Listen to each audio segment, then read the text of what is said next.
Hi, I'm going to show you how easy it is to share a tweet and write on top of it with your Writely link ad. So when people click your link, they see your ad with the tweet embedded in a page. So you find the tweet that you want, then open it. So notice here I'm on a Twitter account URL. I click on this tweet and now it's the tweet URL.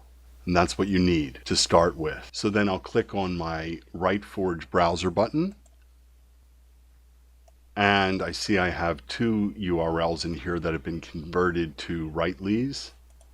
I'll click in this one and change that to this link ad.